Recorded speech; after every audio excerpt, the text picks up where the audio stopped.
وقف كل اللي في ايدك وركز معايا عشان اللي هقوله لك النهارده هيخليك تشك في الواقع اللي انت عايش فيه. احنا رسميا خلاص عدينا مرحله الشات بوت اللي انت بتساله فيرد عليك. جوجل اعلنت عن جيل جديد مرعب من الذكاء الاصطناعي، الاي اي اللي بيشتغل بالنيابه عنك وانت نايم وقافل موبايلك. مش مصدقني؟ طيب ايه رايك ان جوجل سايبت فريق من الروبوتات البرمجيه يشتغلوا مع بعض لمده 12 ساعه بس، والنتيجه بنوا نظام تشغيل كمبيوتر كامل من الصفر، كتبوا الكود، صلحوا الاخطاء، وشغلوا عليه لعبه دوم الشهيره، وكل ده بتكلفة أقل من $1000. طيب إيه رأيك في نظارات ذكية هتنزل السنة دي ما فيها شاشات، بتكلمك في ودنك، وبتدخل على الابليكيشنز في جيبك، وتطلب لك قهوتك، وتحجز لك مشاويرك، وتدفع بالفيزا بتاعتك، وكل ده بأمر صوتي واحد وأنت مش في الشارع؟ لو شايف الأمور دي عادي ما تستعجلش. السلام عليكم ورحمة الله وبركاته، معاكم أحمد شفيق، والنهارده هنغوص في كواليس مؤتمر جوجل I/O الأخير ل 2026. جايب لكم الخلاصة المرعبة لأخبار الذكاء الاصطناعي اللي هتغير شكل العالم في 2026. جهزوا نفسكم ويلا بينا. أول قنبلة جوجل فجرتها هي إطلاق نموذج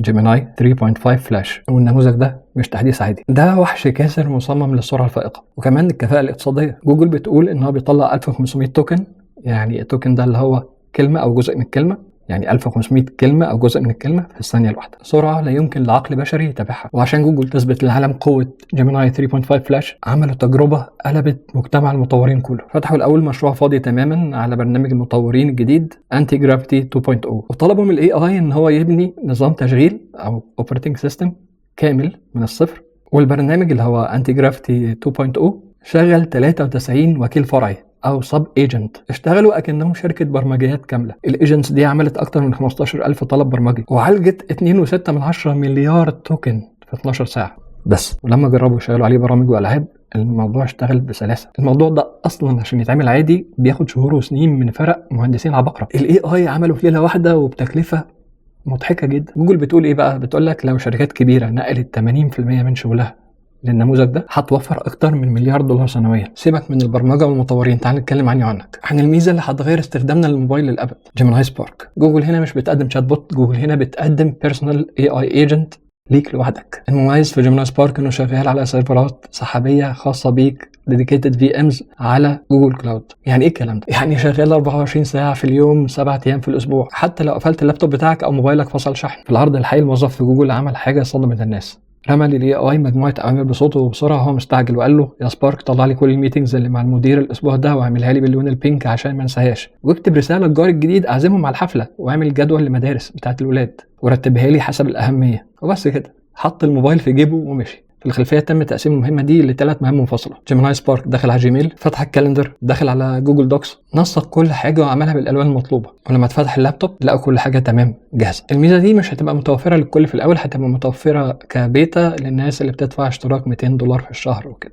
الخطه اللي اسمها الترا، وهيبقى في نسخه تانية منها $100. ففكره ان انت تضيع وقتك في كتابه ايميلات وعمل جداول والكلام ده، العصر ده خلاص انتهى. اللي جاي كتير. مستعدين؟ محرك البحث بتاع جوجل اللي بنستخدمه بقالنا 25 سنه وبنفس الشكل اتغير للابد. جوجل اعلنت عن ميزه اسمها جنريتيف يو اي او واجهه المستخدم التوليديه المعتمده على جيميناي 3.5 فلاش. زمان لما كنت بتكتب سؤال في جوجل كان بيطلع لك مواقع ولينكات كنت تدخل عشان تشوف المحتوى، صح؟ دلوقتي لا، جوجل دلوقتي بقى بيبرمج واجهة مستخدم كاملة في ثانية واحدة بناء على سؤالك ليك انت لوحدك انت بس. يعني لو دخلت كتبت ازاي الثقوب السوداء بتأثر على الزمكان، جوجل مش هيجيب لك مقال، ده هيبرمج لك جرافيك تفاعلي 3D مخصوص عشانك. وجوه صفحة البحث تقدر كده تمسك بقى الكواكب بإيديك وتغير كتلة الثقب الأسود وتشوف الموجات وهي بتتغير قدامك. مش بس كده، جوجل أطلقت حاجة اسمها سيرش ايجنتس، بالعربي كده وكلاء البحث. تقدر تشغل كذا وكيل يراقبوا لك حاجات معينة على مزاجك يعني. فتقدر مثلا تقول له راقب لي أسهم شركات التكنولوجيا اللي هي ديونها قليلة وأرباحها عالية، وأول ما يحصل تغيير ابعت لي تقرير ملخص. والاي اي طبعا بيفضل صاحي 24 ساعة، بيدور في ملايين الصفحات والبيانات المحدثة كل دقيقة ويديك الخلاصة الصافية. ببساطة كده نقدر نقول كده وداعا لرحلة البحث التقليدية في المواقع. طيب لو الاي اي بقى ذكي كده وبيعمل كل حاجة بدلنا، مش ممكن يدخل يشتري حاجات انا مش عايزها ويضيع فلوسي؟ جوجل فكرت في ده وعملت ثورة في عالم التجارة الالكترونية. اعلنوا عن بروتوكول عالمي اسمه يونيفرسال كوميرس بروتوكول او اختصارا UCP. ده لاول مره اتفقت عليه شركات عملاقه زي امازون وميتا ومايكروسوفت وسترايب. ومعاه بروتوكول دفع مرعب اسمه ايجنتس بايمنت بروتوكول او AP2. ده بيخليك تحط حدود صارمه للاي اي بتاعك. هتيجي تقول له مثلا معاك ميزانيه $50، اشتري لي التيشيرت ده اول ما سعره ينزل، بس بشرط يكون من البراند الفلاني. الاي اي بينفذ ويدخل ويشتري بامان تام من خلال محفظه جوجل والت. ما بيظهرش البيانات البنكيه بتاعتك او الكروت بتاعتك للموقع اللي بتشتري منه، وبيعمل لك وصل رقمي مشفر او ما يدعى ببيمنت ديجيتال بيبر تريل، وده بيضمن لك حق ان انت لو عايز ترجع المنتج بتاعك تاني. وزياده في الدلع عملوا حاجه اسمها اليونيفرسال كارد او عربه التسوق العالميه، وانت بتتفرج على يوتيوب او بتقرا ايميل او بتدور في جوجل وبعدين لقيت منتجات عجبتك، بتضيفها كلها في السله بتاعت جوجل ايا كانت من اي موقع. بعد كده الاي اي يتدخل ويقول لك خلي بالك انت جبت المذر بورد دي والبروسيسور ده، الاثنين دول ما يركبوش على بعض، مش متوافقين مع بعض، يروح مقترح عليك البديل. ده مش مجرد تسوق، ده مستشار مبيعات عبقري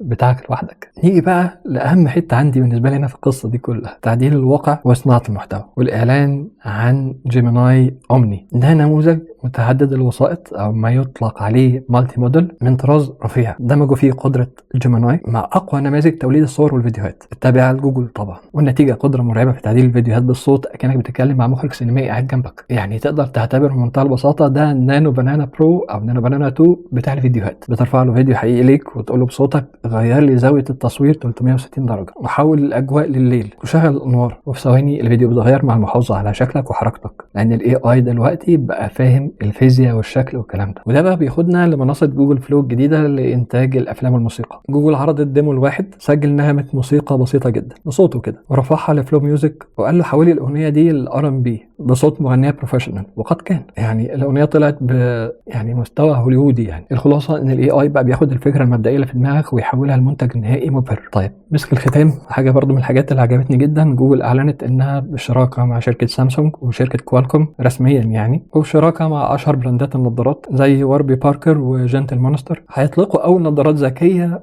في الخريف الجاي ده ان شاء الله. والنظارات دي نظارات صوتيه. يعني ايه الكلام ده؟ يعني نظاره ما فيهاش شاشه، هي بتعتمد على سماعات مخفيه بتسمعك انت بس، وطبعا ميكروفونات ذكيه كمان. فهتقدر مثلا تستخدمها تقول مثلا يا جيميناي وديني المكان اللي انا قابلت فيه صاحبي الاسبوع اللي فات. النظاره بقى هتعمل ايه؟ هتبتدي تشوف الاسبوع اللي فات انت كنت فين وتبتدي توجهك للمكان ده في ودنك. يعني مثلا تقول لك ايه، امشي على طول الكافيه على يمينك، وتقدر قبل ما توصل للكافيه تكون هي طلبت لك القهوه ودفعت لك ثمن القهوه كمان، او تطلبها لك من دور داش، وكل ده وانت حاطط ايديك في جيبك ما بتطلعش التليفون. النظاره دي بتدعم الايفون وبتدعم الاندرويد وبتشكل بدايه عصر الاجهزه القابله للارتداء المدعومه بالكامل من الاي اي. طيب يعني انا لو عايز اختصر القصه دي كلها بتاعت مؤتمر جوجل للاي اي في 2026 هقدر اقول لك ان الفجوه اللي كانت موجوده ما بين الفكره اللي في دماغك وتنفيذها او النتيجه النهائيه بتاعتها بقى صفر.